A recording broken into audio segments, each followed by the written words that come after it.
en retard.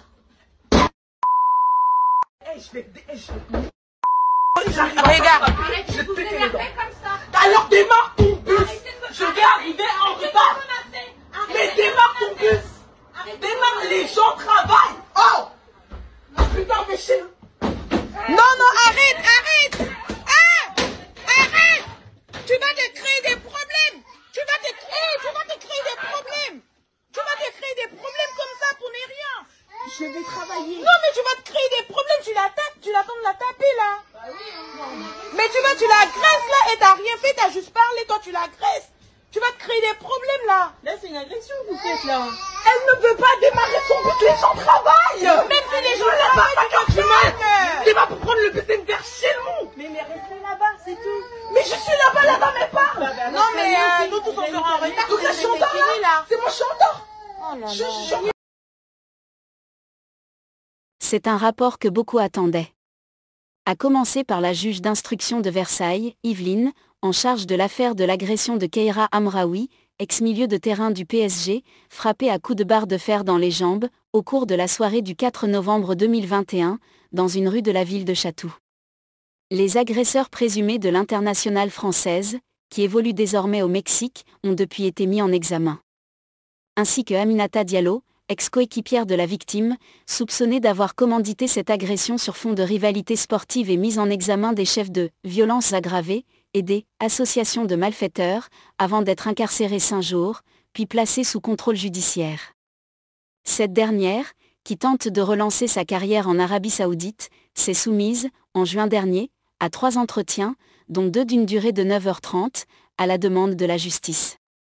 Des entretiens fleuves réalisés par le docteur Isabelle Teillet, psychiatre hospitalier, expert près de la Cour d'appel de Paris. Une violente dispute avec un élève en sport-études à l'OL. Dans ce document, riche de 76 pages et versé au dossier d'instruction, le 21 septembre, de nombreux aspects de la vie d'Aminata Diallo, décrite comme « un sujet indéniablement intelligent et doté de ressources adaptatives », ont été scrutés. La jeune femme, âgée de 28 ans, a été longuement questionnée sur ses origines, son enfance, passée dans la cité de la Villeneuve à Grenoble-Isère, ses liens familiaux, son engagement religieux, ses relations amicales et sentimentales et sa position dans cette affaire d'agression, sans précédent en France.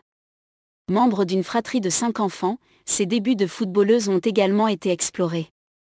D'emblée, un épisode a retenu l'attention de l'expert psychiatre, une violente dispute avec un jeune élève de 3e alors qu'elle vient d'intégrer l'internat de l'Olympique lyonnais, et elle, en sport-études. Au cours de cette « petite chamaillade », comme elle la qualifie, Aminata Diallo, 14 ans, avait exhibé un cutter pour s'en prendre à son adversaire, accusé d'avoir tenu des propos racistes à son encontre. Une dispute qui lui avait valu d'être exclue définitivement des rangs des jeunes apprenties footballeuses du club rhodanien. Après avoir obtenu un bac S, mention « assez bien », Aminata Diallo a également décroché un BTS, par correspondance, alors qu'elle venait d'intégrer l'effectif professionnel du club d'en avant Guingamp, Côte d'Armor, en 2014. Elle agresse sa sœur aînée avec un couteau. L'expert est également revenu sur une altercation de la milieu de terrain avec sa sœur aînée, Mariam. Cette dernière a été auditionnée, le 9 février dernier, par les enquêteurs de la Brigade de répression du banditisme, BRB, de la police judiciaire de Versailles, en charge des investigations. Elle aurait relaté une agression commise avec un couteau de la part de sa cadette. Devant l'expert, Aminata Diallo évoque « un petit coup de rien » dans l'abdomen. Elle, par contre, en a fait toute une histoire, ajoute la mise en examen qui assure avoir aussi reçu un coup de couteau de la part de sa sœur à proximité de l'œil droit. Cette sœur aînée qu'elle dépeint comme son « opposé » et dont elle assure qu'elle est « mythomane » et « kleptomane ». Comme l'avait révélé le JDD, en septembre 2022, son comportement, troublant, alors qu'elle se faisait passer pour un homme, au téléphone et en prenant une voix plus grave, auprès d'une de ses connaissances, a été abordé dans cette expertise. Voir aussi, affaire Amraoui, les enquêteurs découvrent la personnalité, trouble, d'Aminata Diallo. Sur ce point, Aminata Diallo ne s'est pas épanchée. Cette histoire, ça nous concerne nous, ça nous regarde, c'est bon, c'est une histoire réglée. Au fil de cette évocation, il est aussi question d'une seconde jeune femme, amie d'enfance, auprès de laquelle elle a usé du même subterfuge, en empruntant l'identité d'un dénommé Bilal, et avec laquelle elle a entretenu une relation amoureuse virtuelle pendant plusieurs années. L'expression est aisée, le stock lexical riche et le registre verbal investi, marqué cependant par des éléments discrets mais mettant sur la voie d'une origine socio-culturelle modeste et marquée par l'émigration lui donnant parfois et de manière insolite les allures d'une enfant, note encore l'expert. Des troubles de la personnalité avec des failles narcissiques patentes.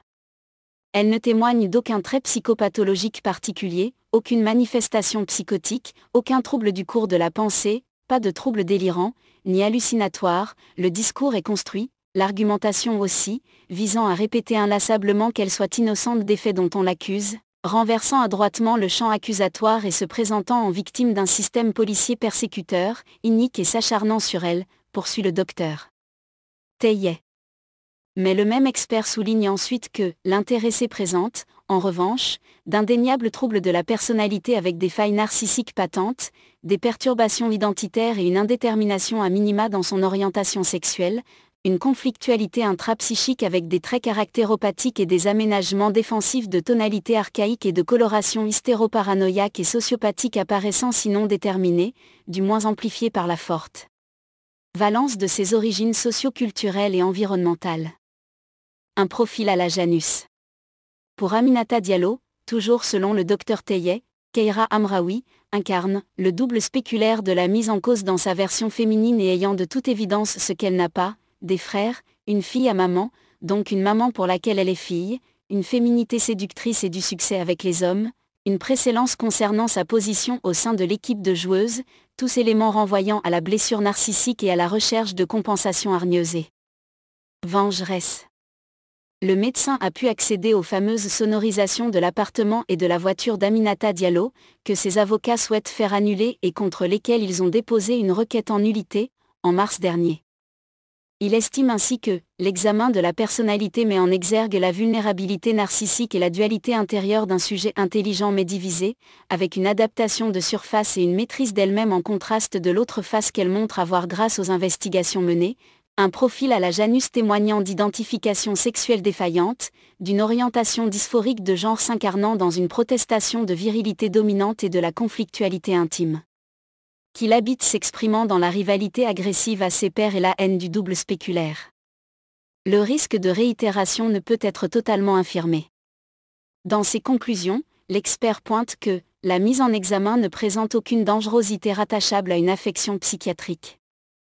Le docteur Tayet soutient que, sur le plan criminologique, en revanche, le risque de réitération ne peut être totalement infirmé si les faits de procédure lui étaient attribués, faute de réappropriation de ses actes, de prise en compte de la gravité des faits de procédure, la critique nous en paraissant superficielle, peu investie et convenue, de la part d'Aminata Diallo.